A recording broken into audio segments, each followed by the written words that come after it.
Oh, there's a goal!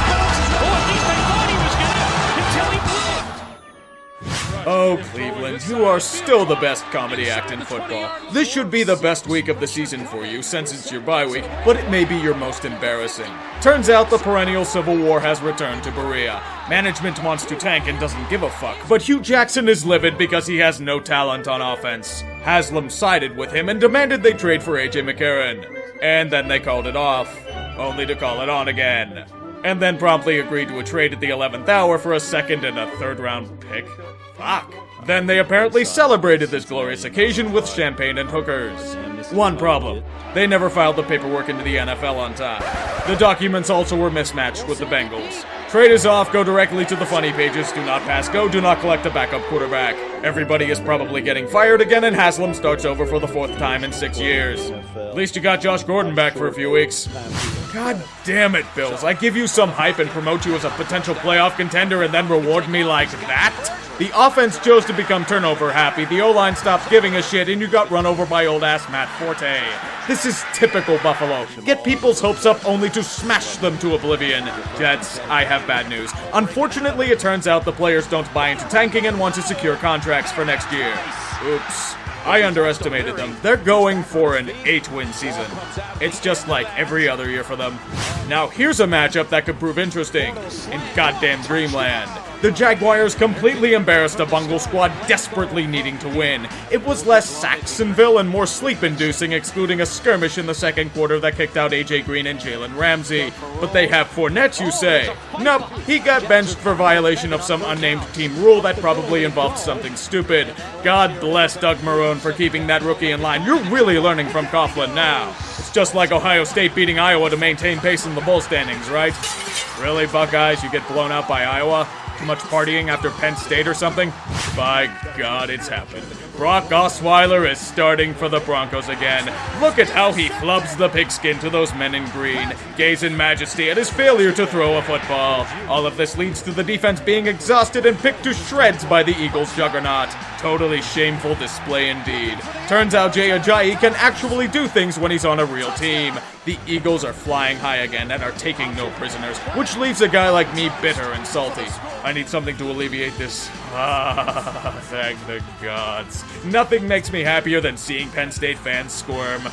While everyone and their mother were bitching about Jameis Winston's legendary turnover machine, New Orleans has put together a nice little winning streak. Sure, it may come with some asterisks, but there is no denying such momentum. The offense is at peak form, and the defense is playing as well as it has since Bounty Gate era. You may bitch at me for sleeping on them recently, but look at all the other teams I've hyped up.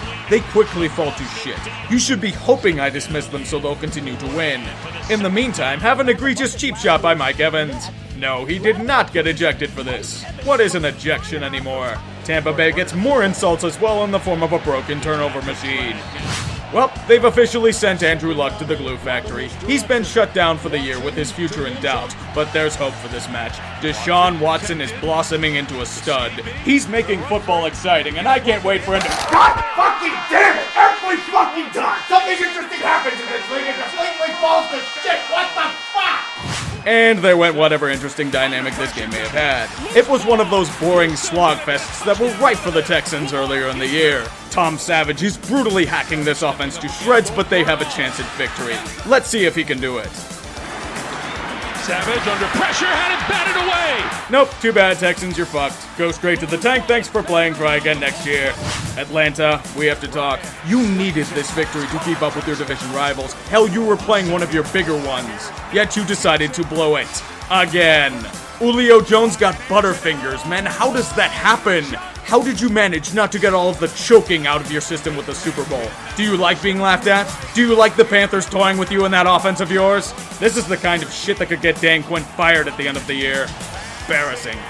The Giants needed this game to try and make a statement after the bye. This year may be a disaster, but McAdoo doesn't just fumble around like an idiot. He knows how to rally his troops. He has prepared his team for this game by allowing them to get blown the fuck out. Complete and utter annihilation by air to the point where you thought MetLife Stadium was being bombed by the Luftwaffe. This year is just derp after derp after derp, and the Rams just absolutely annihilated you guys. Maybe it's time to suspend another key player to soothe your ego, Ben.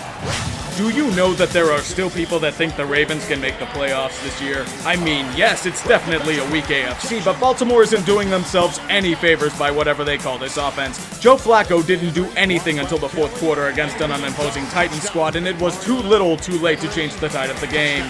Tennessee may be uninspiring, but they could very well sneak into the playoffs by default since their entire division, excluding Saxonville, has fallen apart. Too bad the AFC South was getting interesting for a second. Another one of those games where absolutely nothing interesting or noteworthy was going on or happened. 49ers fans realized this and decided to show up as red stadium seats to witness this ugly grind of an affair. New acquisition Jimmy Garoppolo, he's not going to be playing this year. He needs to learn the playbook. The god-awfulness of the 49ers has left no survivors in its wake, and now one of their better defenders is out for the year. Couldn't have happened to a nicer megadouche. Don't think you're out of this either, Arizona. That injury to David Johnson may have been more severe than realized, and he may not return this season. Just another disappointment in the Desert Mirage. The weather ended up complementing the mood in Seattle after this one. A strong defensive performance completely thrown to waste by offensive ineffectiveness in Washington territory. This was also amplified by Minnesota's most hated kicker whiffing on 3 field goals and the Legion of Boom falling apart to Josh Doxson actually making a catch. Blair Walsh missing field goals in critical situations. Now, where the hell have I seen this happen before? Ezekiel Elliott was once again forced to serve a suspension by the NFL's wheel of discipline after his appeal was blocked by a federal judge. Just like this game, the NFL filed yet another injunction, allowing Zeke to play once again and give Dallas life into their game, leading them to victory against a struggling Chiefs squad. That's our NFL. Tune in next week when the same goddamn thing happens. It's becoming as predictable as Andy Reid-led teams choking in big situations. Let's see. Struggling team against struggling team that traded their most dynamic offensive player for peanuts. Turns out Miami couldn't solve Oakland's Swiss cheese defense and the Raiders escaped with victory. Late game heroics and Jay Cutler actually being asked to throw the ball well didn't save the Dolphins from agony. There's just a lot of blah in the AFC this year, and these two teams are part of the mix. At least one of them will probably make the playoffs. Think about that for a second. Hey, Detroit, you actually won a game at Lambeau again. It wasn't even a contest at any point of the game either. You know why it wasn't, right? No Aaron Rodgers. But at least you snapped that losing skid decisively. Hopefully this will get you back on track. Off the record, this has honestly been a terrible week of football. Not just on the score sheet, but regarding discipline, the trade fronts, and yet another injury to a marketable player. The NFL can't afford to have weeks like this one, and it just happened again. Fuck you, Spanos. Short pass to Woods, and Robert Woods takes it inside the 30, the 20, on 3rd down and 33. The Rams capitalize a 52-yard catch and run.